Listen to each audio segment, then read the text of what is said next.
أعوذ بالله من الشيطان الرجيم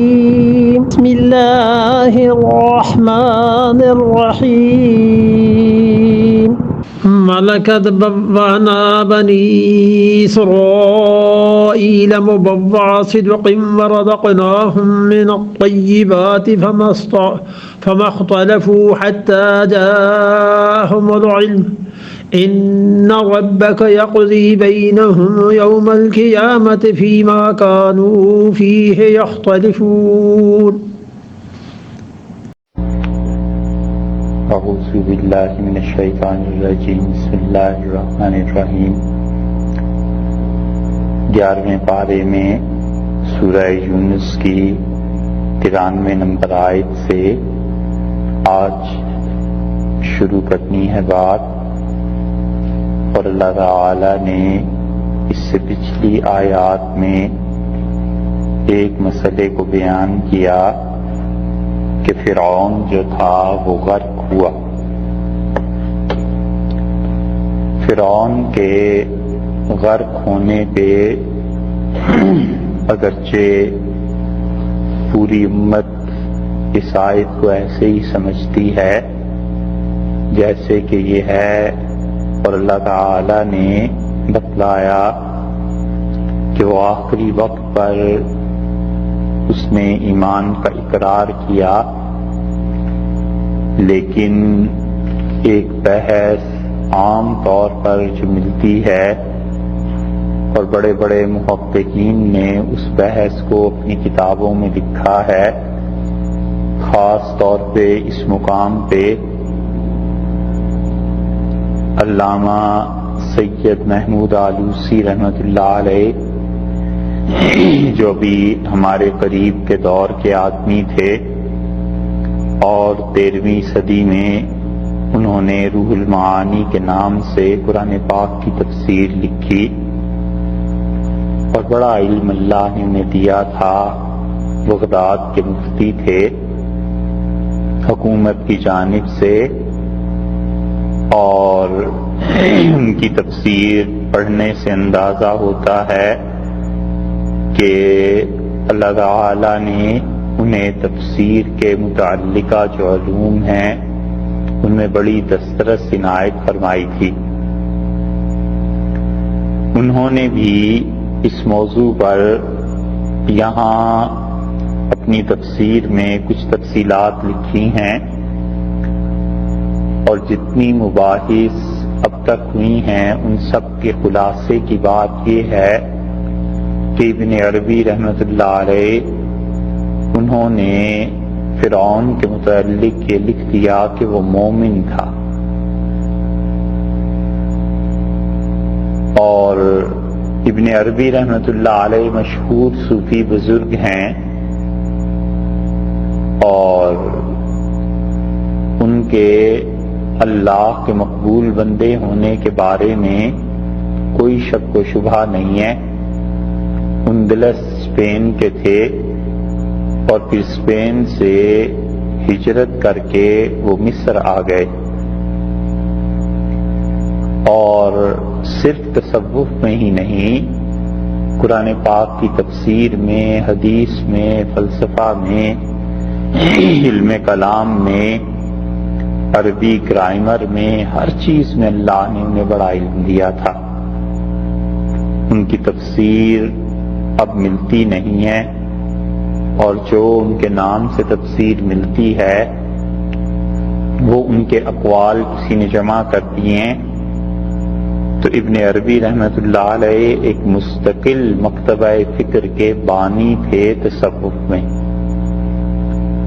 اور وہ مستقل مکتبہ فکر ان کا وہ وحدت الوجود کہلاتا ہے، اور وحدت الوجود کے مقابلے میں دوسرا مستقل مکتبہ فکر صوفیہ کے ہاں وہ حضرت مجدد الفسانی رحمۃ اللہ علیہ سے شروع ہوا،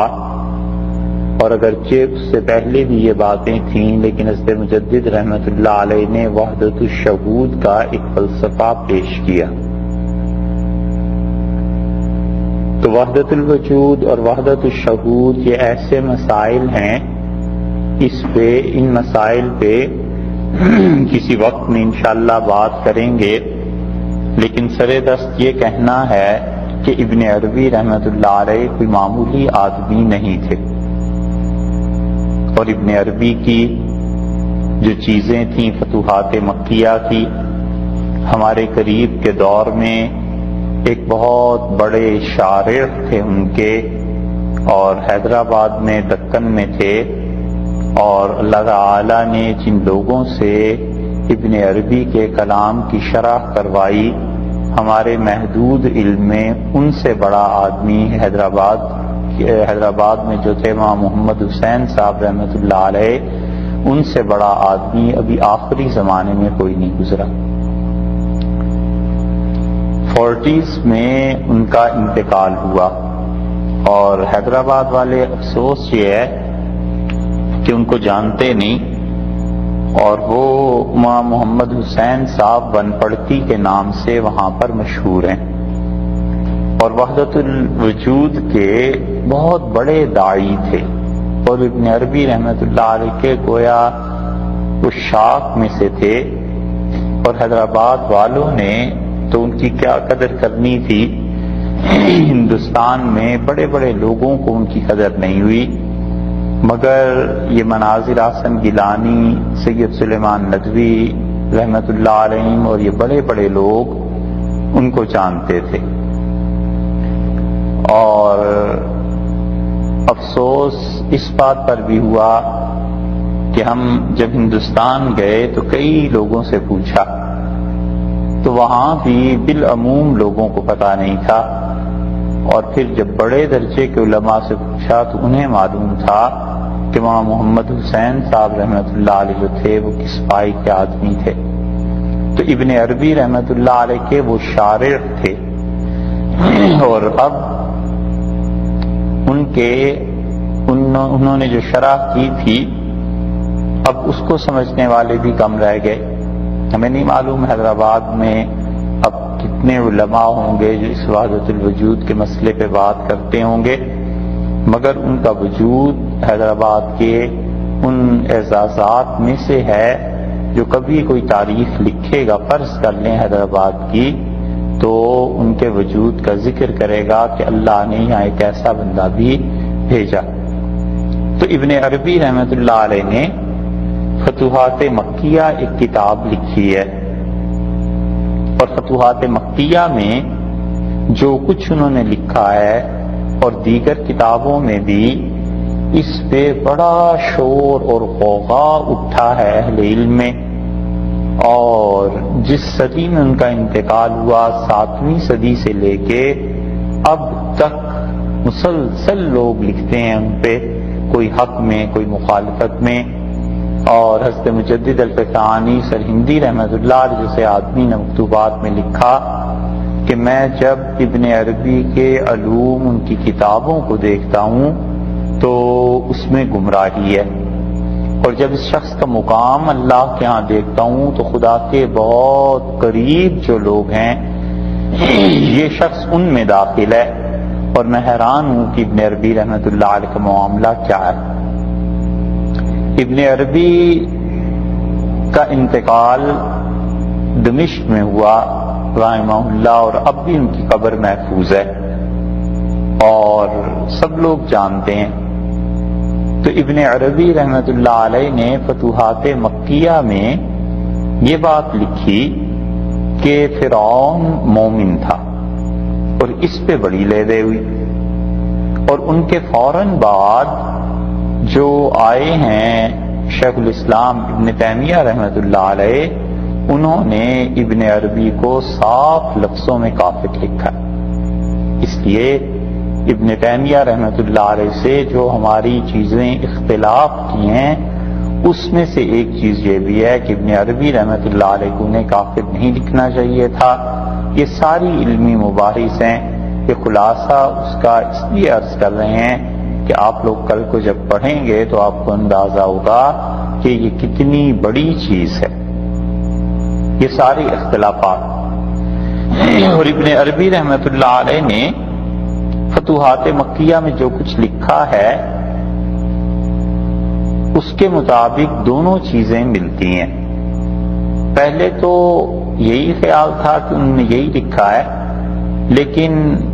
ابن عربی کی فتوحات مکیہ جب خود پڑھنے کا موقع ہوا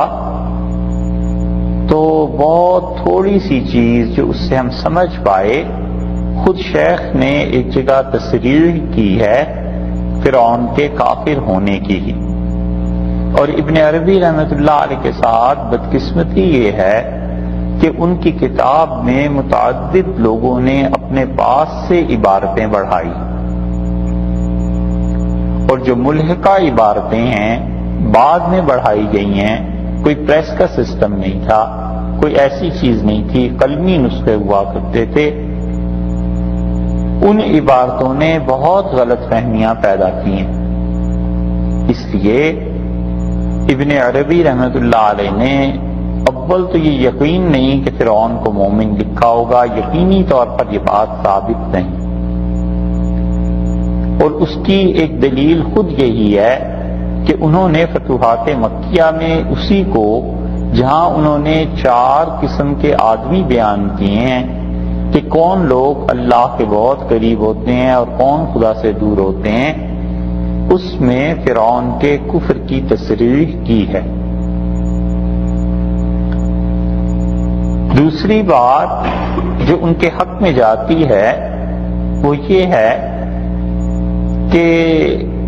ان کی فتوحات مکیہ جو ہے، اس کے بعد اسی فتوحات مکیہ پر ایک کتاب لکھی گئی ہے جس کا نام ہے الیواقیت والجواہر،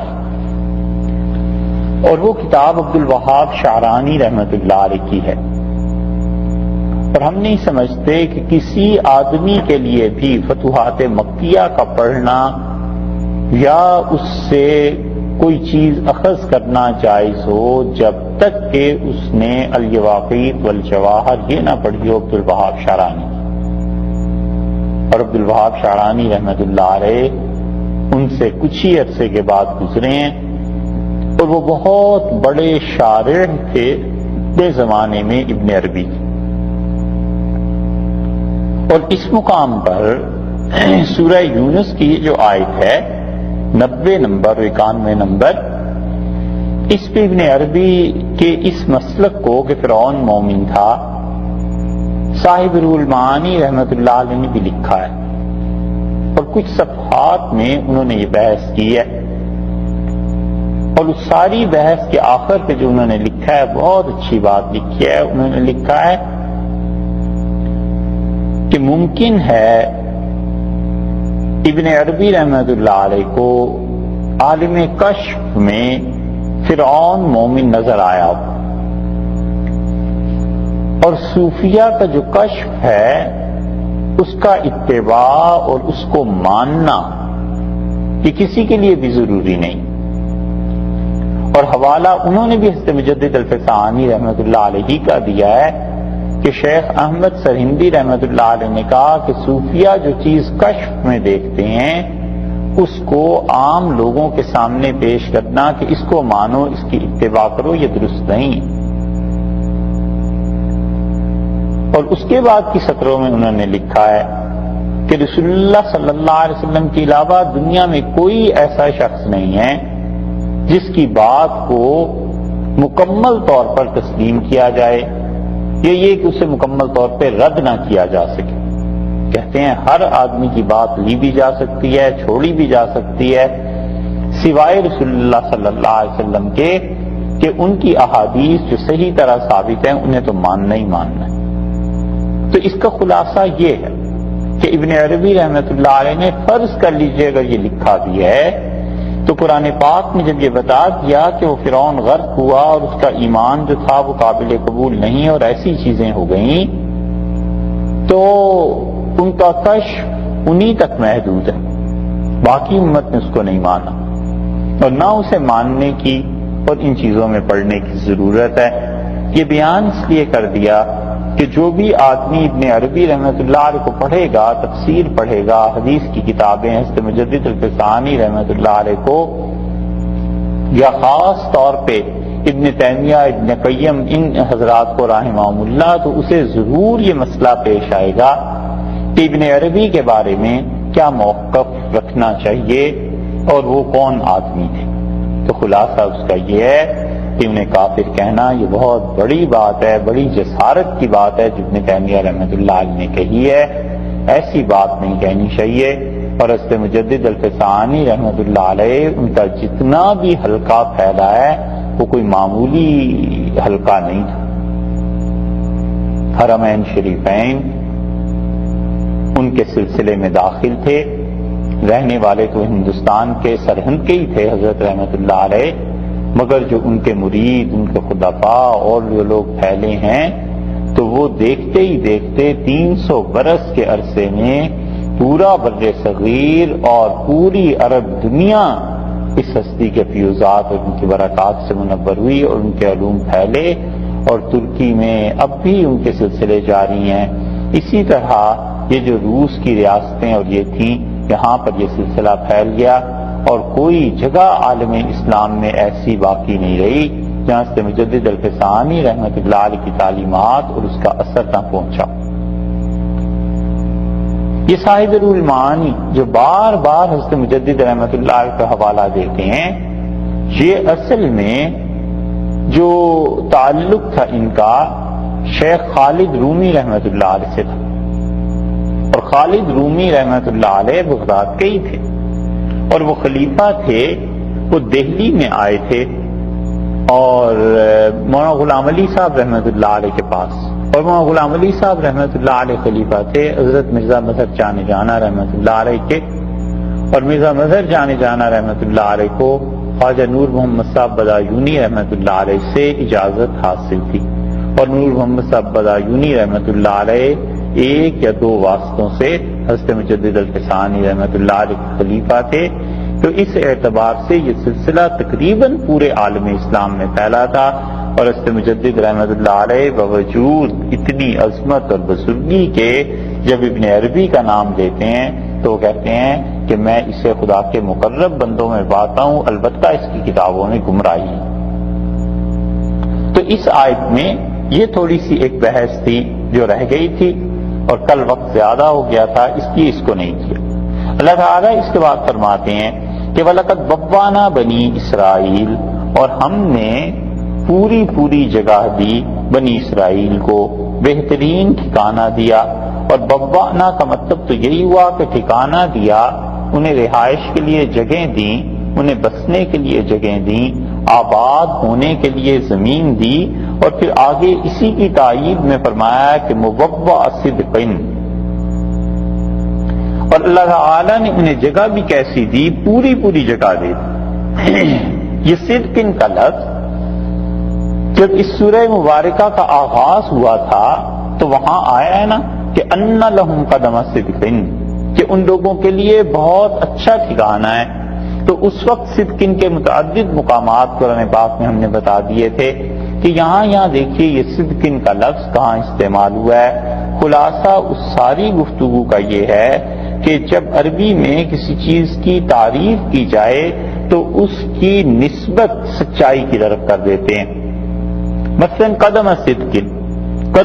قدم صدق تو یہی گزرا ہے نا، جو آگے کا درجہ ہے۔ قدم چونکہ پاؤں کو کہتے ہیں، اور پاؤں آگے بڑھنے میں ترقی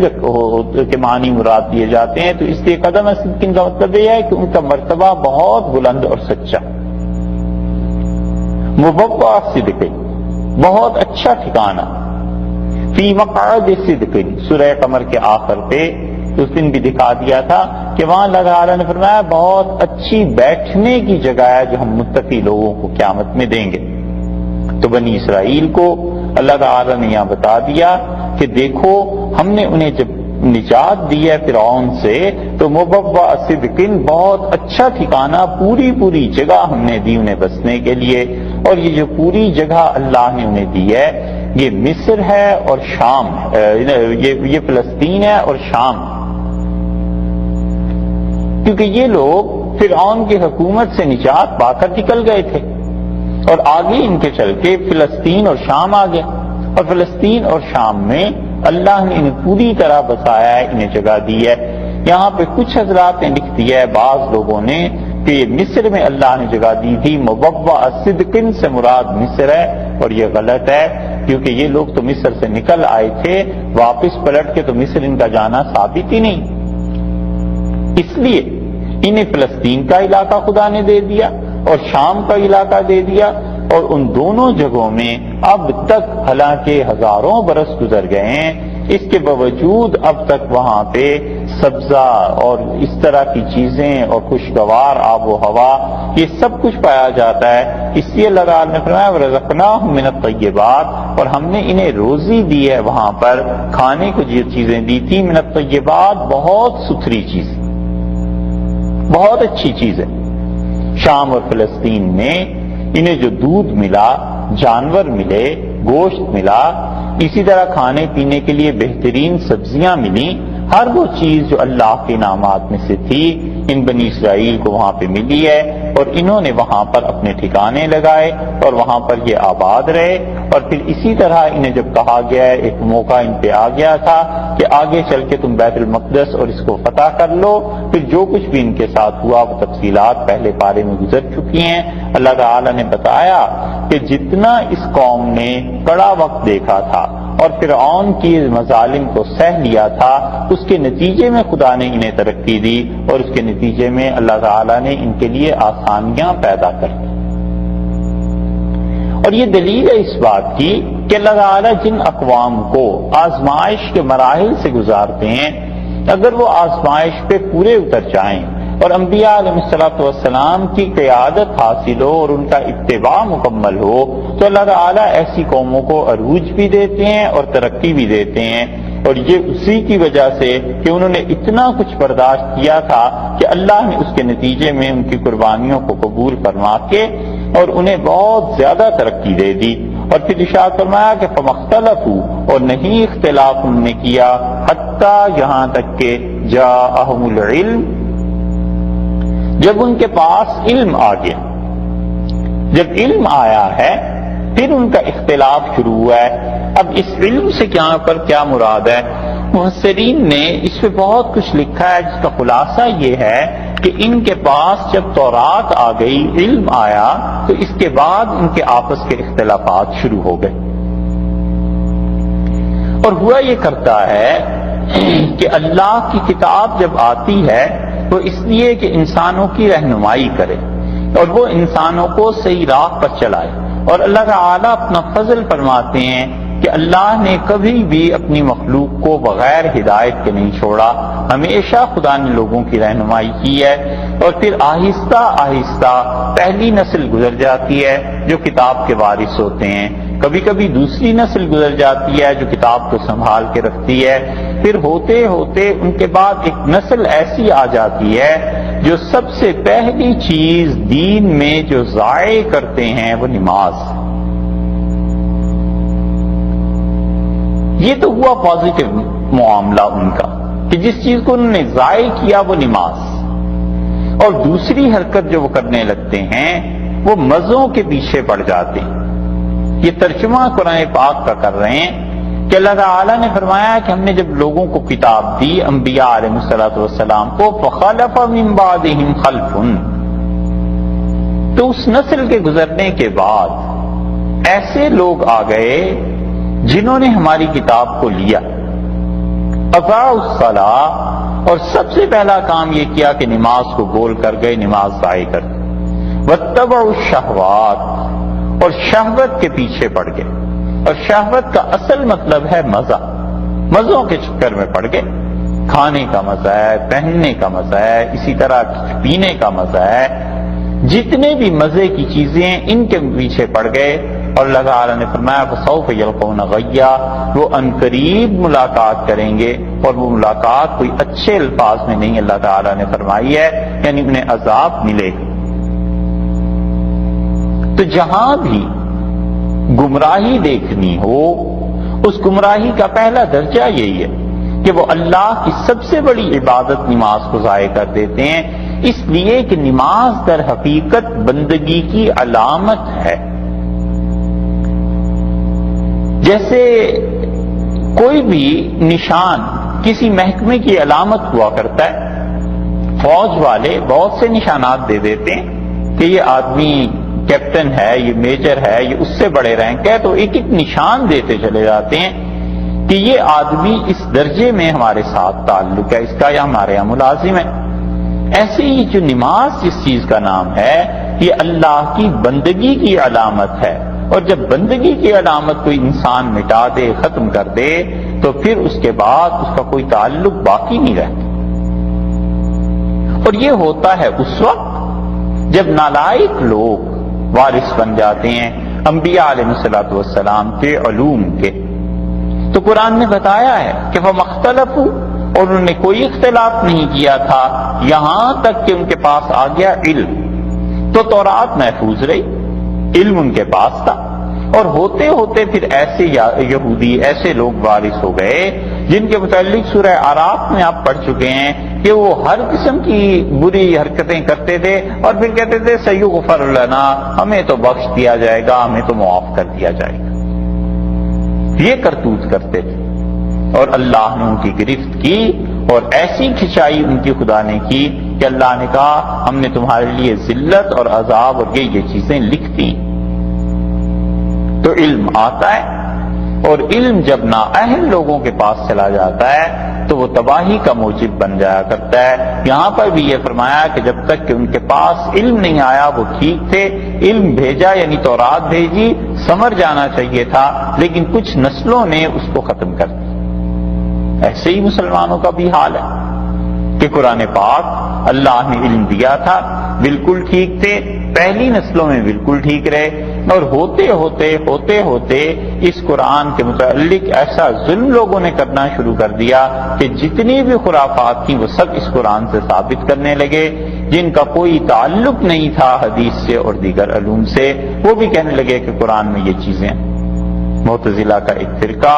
وہ صاف صاف نماز کا انکار کرتے تھے اور کہتے تھے یہ عبادت خدا نے رکھی نہیں، اور قرآن پاک کی جتنی آیات نماز کے متعلق ہیں وہ سب کو کہتے تھے کہ اس سے تو مراد یہ ہے کہ مسلمانوں کی ایک اجتماعی حکومت قائم ہونی چاہیے۔ خود ہمارے دور میں ایسے گمراہ موجود ہیں جو کہتے ہیں 3 نمازیں ہیں بس، اور نمازیں بھی اپنی زبان میں، حتیٰ کہ ہمارے یہاں لاہور میں ایک وقت ایسا گزرا جب وہاں پر کوئی تھے ایک گروہ پورا، اور وہ آذان بھی پنجابی میں دیا کرتے تھے۔ وہ کہتے تھے نماز بھی پنجابی میں ہونی چاہیے، آذان بھی پنجابی میں ہونی چاہیے، اس کا کیا فائدہ ہے کہ تم عربی میں آذانیں دو اور عربی میں نماز پڑھو جبکہ تمہیں سمجھ ہی کچھ نہیں آتی۔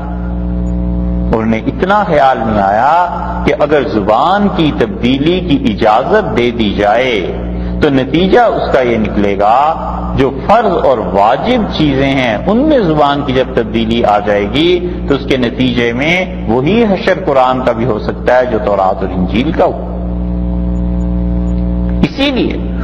اس کی پابندی سختی سے کروائی گئی کہ جو چیزیں فرض اور واجب کے درجے میں ہیں وہاں تم زبان تبدیل نہیں کر سکتے۔ نماز فرض ہے، نماز کی زبان عربی ہے، اسے عربی کو تبدیل کر دیں، کوئی اردو میں پڑھنے لگے، کوئی پنجابی میں پڑھنے لگے، تو ذرا سوچئے فاتحہ جو اب ہے محفوظ، یہ کیا سے کیا ہو جائے گی؟ 200 سال بعد جب آئیں گے لوگ کہیں گے کہ وہ قرآن جو اصل زبان میں تھا وہ تو رہا نہیں، اب یہ اس طرح اور اس طرح ہو گیا ہے۔ تورات اصل زبان سے ختم ہوئی اور اس کا پہلا ترجمہ ہوا تھا غالباً یونانی زبان میں، یونانی سے پھر وہ منتقل کی گئی تھی انگریزی زبان میں، پھر فرانسیسی، اس طرح، اور ہوتے ہوتے یونانی کہاں رہ گئی اور انگلش کہاں آ گئی، نتیجہ یہ کہ اصل کتاب ہی غائب ہو گئی بیچ میں۔ ایک فقرہ ایک آدمی اردو میں کہتا ہے، آپ اسے عام سی مثال میں سمجھ لیں، اس فقرے کو دوسرا انگلش میں ٹرانسلیٹ کرتا ہے، تیسرا فرانسیسی میں چلا جاتا ہے، چوتھا آدمی آگے جا کے اسے جرمن میں ٹرانسلیٹ کرتا ہے۔ اردو کا فقرہ اور جرمن کا فقرہ 3-4 زبانوں کے بعد آپ ملا لیں، ضرور اس میں کوئی نہ کوئی تبدیلی آتی، اور پھر ترجمہ کرنے کا ہر آدمی اہل بھی نہیں ہوتا۔ اسی لیے شریعت نے سختی سے پابندی کرائی ہے کہ جو چیزیں فرض اور واجب کے درجے کی ہیں، خواہ تمہیں سمجھ آئے نہ آئے، تم اس کی زبان تبدیل نہیں کر سکتے۔ اسی لیے حنفی فقہا جمعے کے خطبے کو جو وہ کہتے ہیں کہ عربی میں ہونا چاہیے، وہ کہتے ہیں یہ واجب ہے، جمعے کے دن کے جو 2 خطبے ہوتے ہیں عربی کے، وہ کہتے ہیں یہ واجب ہیں، ضروری ہیں، ان کی زبان کی تبدیلی کی ہم اجازت نہیں دیتے. اگر اس طرح زبان کی تبدیلی کی اجازت واجب فرض چیزوں میں دینی شروع کرتے ہیں تو پھر کل کو نماز بھی پڑھ لینا اپنی زبان میں, پرسوں کو اذان بھی ہو جائے, ہوتے ہوتے پھر قرآن کے ترجمے ہی پڑھا کریں لوگ. قرآن کے اصل ٹیکسٹ عربی پڑھنے کی ضرورت پھر کیا رہ جائے گی ان کے ذہن میں, ان کے دماغ. تو علم اس طرح برباد ہوتا ہے. اسی لیے رسول اللہ صلی اللہ علیہ وسلم نے فرمایا کہ قیامت کے قرب میں اس امت کا زوال جب تم دیکھو گے تو تم دیکھو گے بچے بھی اور عورتیں بھی قرآن پاک کی تفسیر بیان کرنے لگیں گے, پڑھنے لگیں گے. مراد یہ ہے کہ وہ بچے اور عورتیں جنہوں نے سرے سے علم ہی حاصل نہیں کیا کہیں بھی سنجیدگی سے اور زندگی کسی اور چیز میں گزار دی, وہ بھی بیٹھ کے قرآن پاک کی تفسیر بیان کرنے لگیں اور بغیر اساتذہ کے وہ اپنے پاس سے قرآن سے مطالب ثابت کرنا شروع کر دیں تو پھر کیا ہو. سو علم جب آتا ہے اس کے جو اہل ہوتے ہیں پھر وہ بات کرتے ہیں, اور یہودیوں نے بھی یہی کیا, اور اس امت میں بھی جب یہ مرض آیا تو ہوتے ہوتے پھر فرقے بندیاں شروع ہوئیں اور اتنے فرقے بن گئے کہ اب تو بس اللہ ہی ہے, اللہ ہی کچھ کرے تو یہ فرقے کوئی مٹ سکتے ہیں, وگرنہ اب بظاہر یہ قیامت تک نہیں مٹتے. دعا یہی کرنی چاہیے کہ اللہ مہربانی کرے کوئی اور فرقہ نہ پیدا ہو جائے, وگرنہ جتنے فرقوں میں اب امت بٹ چکی ہے ان کا مٹنا بالکل ممکن نہیں رہا. اور وہ ساری چیزیں وہ اسی کی ہیں کہ نااہل لوگ علم کے لیے چلے گئے اور جو لوگ قابل نہیں تھے علم ان کے پاس چلا گیا. اور اس کی بڑی ایک وجہ یہ بھی ہے کہ جو لوگ ذہنی صلاحیتوں کے مالک تھے انہوں نے نہیں پڑھا دین کو, ان لوگوں نے نہیں پڑھا جن لوگوں کو اللہ نے اچھا بلند دماغ دیا تھا. جو خاندانی لوگ تھے انہوں نے دین کو پڑھنا چھوڑ دیا. سارے بچے یکساں ذہنی صلاحیت کے مالک نہیں ہوتے, ہر آدمی کی ذہنی صلاحیتیں الگ الگ ہوتی ہیں.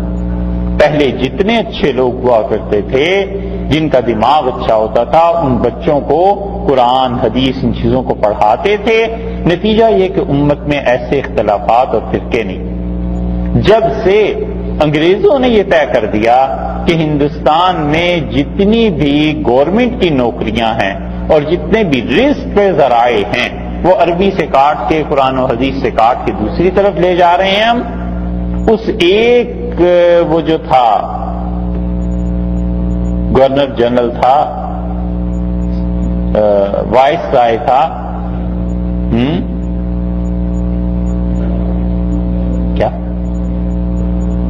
ڈلہوزی نے 1830 میں میکالے, لارڈ میکالے, انہوں نے اعلان کیا, انہوں نے کہا قرآن پڑھو حدیث پڑھو جو مرضی پڑھو, لیکن بات اتنی ہے کہ سرکاری نوکری کے لیے آئندہ سے انگلش پڑھنی ضروری ہے بس. اور انہوں نے کہا ہم ایسی قوم بنانا چاہتے ہیں جو اپنے لباس میں اور اپنے رنگ میں, رنگت میں اور اپنی ان تمام چیزوں میں, کھانے پینے میں ہندوستانی ہو اور دماغ کے اعتبار سے وہ انگریز ہو. تو وہ چیز پیش آئی کہ وہ بچے جن کی ذہنی صلاحیتیں اچھی تھیں اب آپ آج کے دور میں بھی دیکھ لیں وہ سارے ہمارے کیڈٹ کالجز میں چلے گئے, وہ ڈاکٹر بن گئے, انجینئر بن گئے, ایک سے ایک اچھا دماغ کہاں جا کر کھپ گیا. جو ردی بیکار ہم جیسے لوگ تھے انہیں کہا تم دین پڑھ لو, تو پھر آگے چل کے فرقے تو بننے ہی تھے. اور اس پہ ستم یہ ہوا کہ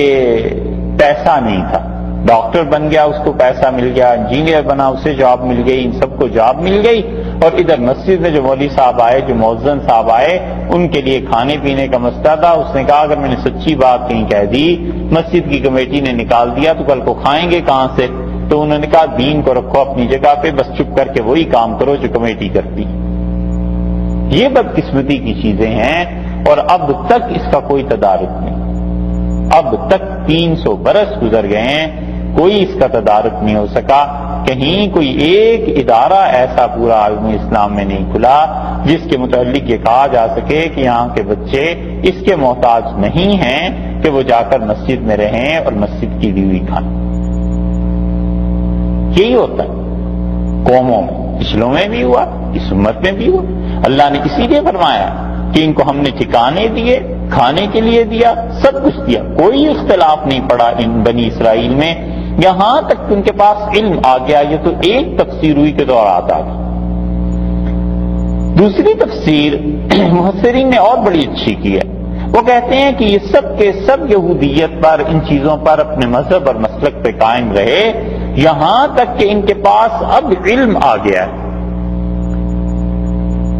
یعنی جو علم ان کے پاس کتابوں میں تھا کہ آخری زمانے میں ایک ہستی نے آنا ہے اور رسول اللہ صلی اللہ علیہ وسلم جب آئیں گے تو تم نے ان کو ماننا ہے اور ان پر ایمان لانا ہے. اب جب یہ علم آ گیا ہے ان کے پاس، یہ ہستی آئی ہے، تو انہوں نے آپس میں اختلافات شروع کر دیے. انہوں نے کہا نہیں نہیں، یہ تو وہ آدمی نہیں. رسول اللہ صلی اللہ علیہ وسلم کے آنے سے کچھ ہی عرصہ قبل وہ قریش مکہ کو کہتے تھے کہ قریش ایک آدمی آئے گا اور ہم اس کے ساتھ مل کے تمہیں ختم کر دیں گے، مار دیں گے. اب جب آ گئے رسول اللہ صلی اللہ علیہ وسلم تو انہوں نے پہچاننے سے انکار کر دیا. یہ سورہ یونس چونکہ ہے نا مکی سورت، اس لیے اس میں آگے چل کے پھر یہی بات آئے گی. اللہ تعالیٰ نے وہاں تو صاف لفظوں میں فرمایا ہے کہ اگر آپ کی رسالت میں شک ہے انہیں تو انہیں چاہیے پھر یہودیوں عیسائیوں سے جا کے پوچھ لیں کہ کیا یہ وہ ہستی ہے یا نہیں. اس لیے علم سے مراد رسول اللہ صلی اللہ علیہ وسلم بھی لیے ہیں مفسرین نے کہ جب ان کے پاس علم آ گیا، یعنی یہ ہستی آ گئی، یہ شخصیت انہوں نے دیکھ لی، اب یہ اختلاف کرنے لگے ہیں. ان ربک یقضی، بلا شک و شبہ تیرا پروردگار فیصلہ کرے گا، بینہم ان کے درمیان، یوم القیامت قیامت کے دن، فیما ان چیزوں میں، کانوں یہ تھے، فیہ یختلفون جس چیز کے بارے میں یہ پھوٹ ڈال رہے تھے، جس بات میں یہ اختلاف کر رہے ہیں، تیرا پروردگار قیامت کے دن فیصلہ کر دے. کس چیز میں پھوٹ ڈال رہے ہیں، کس چیز میں اختلاف ڈال رہے ہیں؟ اس میں کہ یہ نبی کریم صلی اللہ علیہ وسلم خدا کے رسول نہیں ہیں، اور تورات میں بھی تھا، انجیل میں بھی تھا، مانتے بھی تھے. رسول اللہ صلی اللہ علیہ وسلم نے 10 یہودیوں کے نام مدینہ منورہ میں لیے اور آپ نے فرمایا یہ 10 یہودی اگر مجھے مان جائیں تو مدینہ منورہ میں کوئی کافر باقی نہیں رہے گا، سب کے سب مان لیں گے. تو اللہ تعالیٰ نے فرمایا کہ ہم اس فیصلے کو کریں گے قیامت میں. اور صرف یہی نہیں ہے کہ اس زمانے کے یہودی نہیں وہ ضدی تھے، ہمارے اس دور میں بھی ایسے لوگ پائے جاتے ہیں جو یہودی ہیں، عیسائی ہیں، مستشرقین ہیں، عربی کے پڑھے لکھے ہیں، کتاب و سنت کو انہوں نے بڑی گہری نظر سے پڑھا اور ان کا دل اندر سے گواہی دیتا ہے کہ مذہب سچا ہے. اور رسول اللہ صلی اللہ علیہ وسلم واقعی وہی ہستی تھے، مگر مان کے نہیں دینا. وہ عصبیت ہے، قوم کا تعصب ہے، کچھ بھی ہے، وہ عصبیت اندر رچ بس گئی ہے. اسی لیے آپ دیکھیں جتنی بڑی بڑی یونیورسٹیز ہیں، برکلے میں آپ یہاں چلے جائیں، ہارورڈ میں چلے جائیں، ایڈنبرا میں چلے جائیں، آکسفورڈ میں چلے جائیں، کئی جگہ پہ جتنے بھی مسلمان لڑکے ڈاکٹریٹ کرتے ہیں، پی ایچ ڈی کرتے ہیں، وہ پی ایچ ڈی کے تھیسس کے لیے ان کے اوپر جو ان کے اساتذہ جو لوگ مقرر ہیں، کوئی یہودی ہے، کوئی عیسائی، اور وہ ٹاپک بھی ایسی چن کے دیتا ہے کہ اس ٹاپک سے شک پیدا ہو، اس ٹاپک سے یہ چیزیں اس کے دماغ میں پیدا ہوں کہ یہ چیزیں صحیح نہیں تھیں. ایک صاحب سے ملاقات ہوئی، ہم نے ان سے پوچھا، ایسے ہی وہ کوئی 18 زبانیں جانتے تھے اور تھے وہ یہودی اور برکلے میں ہیں. تو ان سے ہم نے پوچھا کہ پی ایچ ڈی کے لیے کون کون سی چیزیں ہونی چاہیے. تو گفتگو چونکہ کافی دیر رہی تھی، اس لیے انہوں نے کہا میں نے انڈیا کا سفر کیا ہے، پاکستان گیا. تو ہم نے پوچھا آپ انڈیا میں کہاں گئے تھے؟ تو ان کا سرہند گیا تھا. تو ہمیں تباً بڑی خوشی ہوئی. میں نے کہا مجدد رحمۃ اللہ علیہ کے مزار پہ آپ گئے ہوں گے، دیکھا ہوگا اس ہستی کی چیزیں. ان کا انہی کے بارے میں گیا تھا. تو کافی دیر کے بعد ہم نے اس موضوع کو چھیڑا کہ کس چیز پہ ڈاکٹریٹ کرنی چاہیے. تو انہوں نے کہا اس چیز پہ ڈاکٹریٹ کرنی چاہیے پی ایچ ڈی کے لیے کہ مجدد الفسانی رحمۃ اللہ کی جو مکتوبات ہیں، جو ان کی تعلیمات ہیں، ان میں تبدیلی کب آئی. تو ہم سمجھ گئے، کیونکہ ہمیں پتا تھا الحمدللہ ہم لوگوں سے زیادہ جو بر صغیر کے لوگ ہیں، ہم سے زیادہ کون جانتا ہے کہ حضرت مجدد رحمۃ اللہ نے کیا لکھا ہے اور کیا چیز نہیں، اور کوئی چیز ان کے ہاں تبدیل نہیں ہوئی، لیکن وہ شک کا بیج ڈال دینا ہے کہ حضرت مجدد رحمۃ اللہ علیہ کے ہاں کسی چیز میں تبدیلی آئی ہے۔ اب اس شک کو لے کے جب پڑھے گا تو کہیں نہ کہیں تو پہنچ کے شک پڑے گا نا۔ حضرت مجدد رحمۃ اللہ علیہ کے مخالف بھی تھے لوگ، پھر ان کو بھی پڑھے گا، پھر اس شک کی بنیاد بنا کر آگے چل کے اس سارے سلسلے کی تعلیمات کو ظاہر کر دیا جائے۔ تو جانتے وہ بھی ہیں کہ اسلام سچا ہے، رسول اللہ صلی اللہ علیہ وسلم واقعی وہی ہستی تھے، اس کے باوجود ایسی چیزیں لکھتے ہیں۔ امام غزالی رحمۃ اللہ علیہ پہ منٹگمری وارڈ تھا، پاکستان کا جو حصہ سائیوال ہے، یہاں کا وہ حکمران گورنر رہا انگریز حکومت کی طرف سے، اس نے امام غزالی رحمۃ اللہ علیہ پہ جو کچھ لکھا ہے وہ اتنا تو اس آخری زمانے میں ہمارے مسلمانوں میں کوئی نہیں لکھ سکا غزالی پہ جتنی اچھی کتاب اس نے لکھی ہے۔ لیکن جا بجا کتاب میں وہی شکوک شبہات کہ غزالی نے یہ ایسے کیوں لکھا، یہ ایسے کیوں کیا، اس پہ فلانے ایسے کر دیا، فلانے ایسے کر دیا۔ تو یہ چیزیں اللہ نے کہا ہے یہ جتنے اختلافات آج ان کے سامنے آتے ہیں قیامت کے دن ہم فیصلہ کر دیں گے، اور فرق یہ ہے کہ قیامت کے دن کا فیصلہ وہ لوگ اپنی آنکھوں سے دیکھ لیں گے۔ علمی اختلافات نہیں ہیں، عمل کے اختلافات نہیں ہیں، عقل اور تحقیق کے اختلاف نہیں ہیں۔ عقلی طور پر بھی وہ قائل ہیں، تحقیق کرتے ہیں، آخر میں جھک مار کے وہیں پہنچتے ہیں کہ اسلام سچا ہے۔ اور دلائل کے اعتبار سے کسی مسلمان سے بات کرتے ہیں، ایسے ایسے جوابات ان کے سامنے آتے ہیں کہ حیران ہوتے ہیں، کسی طریقے سے وہ اسلام کو غلط ثابت کر نہیں سکتے۔ رہ گیا یہ کہ مانتے کیوں نہیں؟ اللہ نے فرمایا قیامت میں ہم فیصلہ کر دیں گے، مگر اللہ کا یہ جو فیصلہ اس دن ہوگا وہ مشاہدے کے ساتھ ہوگا، لوگوں کے دیکھنے کے ساتھ ہوگا۔